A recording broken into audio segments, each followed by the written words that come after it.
A indicação que eu tenho é que essas três jurisdições cumprem os três critérios que são exigidos, requeridos para não pertencerem a essa lista. Senhora Deputada Cecília Meireles. Sr. Ministro, os 4 critérios são os seguintes. 1. Existência de um imposto semelhante ao IRC, ou pelo menos cuja taxa não seja inferior a 60% da taxa do IRC em vigor.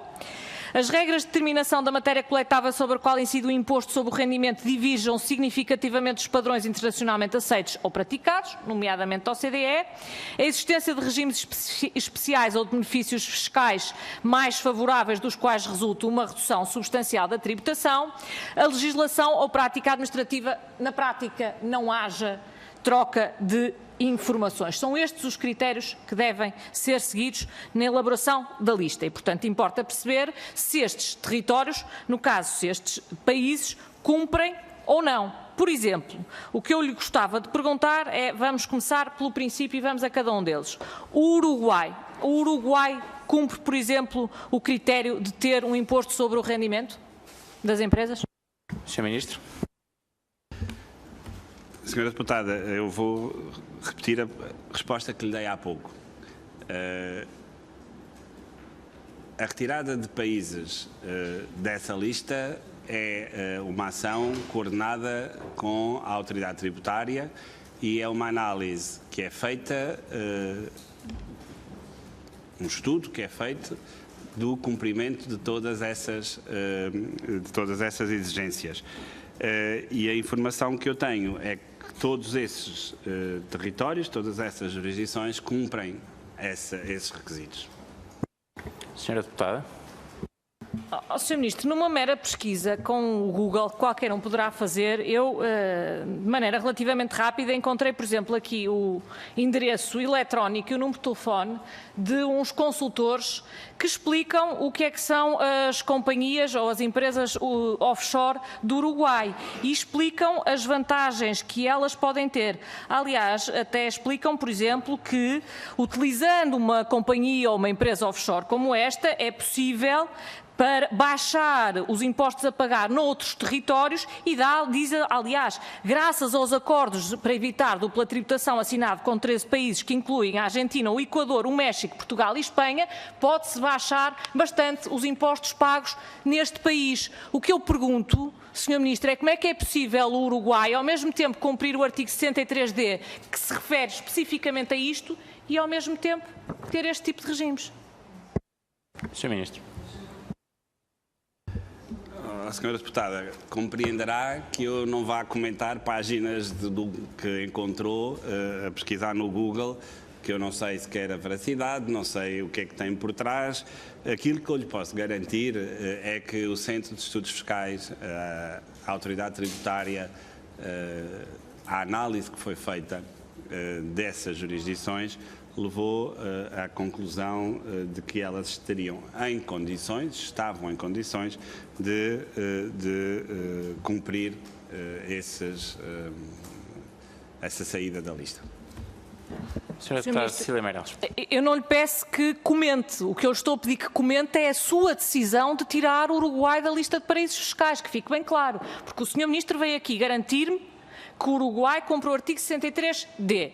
E eu estou-lhe simplesmente a dizer, se a pesquisa do Google não serve, que eu acho que é óbvia, é a maneira mais prática de perceber do que é que estamos a falar. Olha, eu dou-lhe, por exemplo, um exemplo.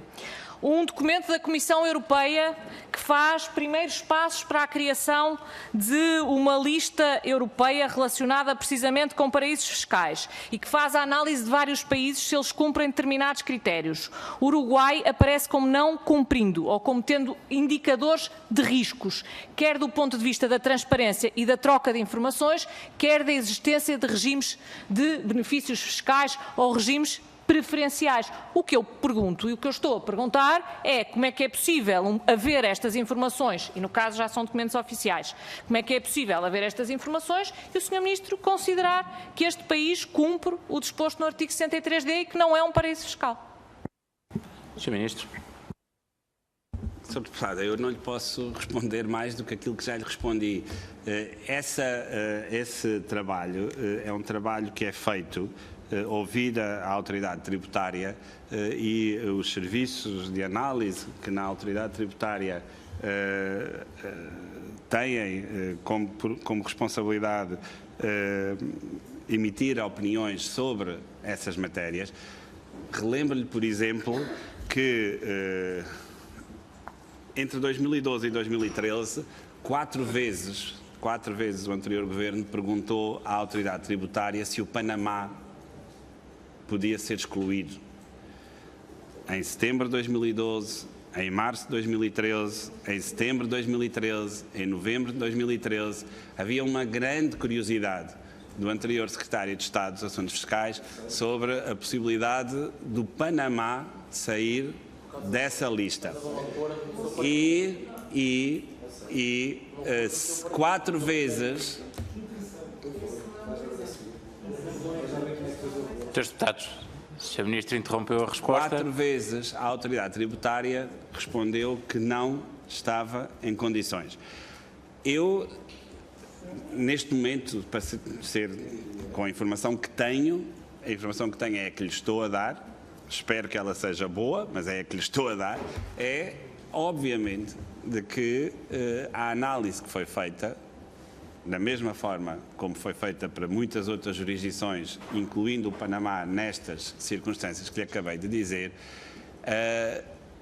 concluía de forma positiva pela possibilidade de saída desses países da lista de paraísos fiscais. Senhora Deputada Cecília Meirelles. Sr. Ministro, nota-se bem quando as perguntas são incómodas, nota-se bem pela sua resposta, porque note que há a pergunta que eu lhe faço, que é legítima, sobre a legalidade de uma decisão que o Sr. Ministro tomou, responde com o anterior Governo e já lá iremos. Eu volto a perguntar, Sr. Ministro, o Sr. Ministro tomou a decisão. O que eu lhe pergunto é se como é que me pode dizer que o Uruguai cumpre aquilo que diz o artigo 63D? Sr. Ministro. Não toma a minha resposta como algo de estranho. Eu só lhe estou a dizer que são os mesmos serviços que fizeram a análise de uma situação, fizeram a análise de outra situação. Aquilo que eu posso concluir dessa análise é que os serviços, pelo menos, não tomam sempre a mesma decisão. O que significa que alguma coisa os serviços fazem. E eu estou convencido que eles fazem bem essa análise. A senhora deputada tem dúvidas que são seguramente legítimas. O que eu lhe posso dizer é que, neste momento, a informação que tenho é de que esses países, essas jurisdições, estavam em condições de sair. Isto não foi uma decisão sem análise feita pelos serviços. Eles são sempre ouvidos, como se vê, e pode agora, para benefício da minha resposta anterior, o governo anterior também consultava a AT quando queria tomar este tipo de decisões. Assim foi feito também neste caso. Então, o Sr. Ministro, como veio bastante preparado para esta audição, certamente me poderá fornecer essa informação dos serviços em relação a estes três territórios. Sr. Ministro. Eu não tenho essa informação aqui, mas seguramente ela existe. Existe uma informação em relação aos três territórios dizendo que eles cumprem o artigo 63D. Sr. Ministro. Existe uma informação que permitiu concluir que esses territórios, que essas jurisdições, podiam sair dessa lista.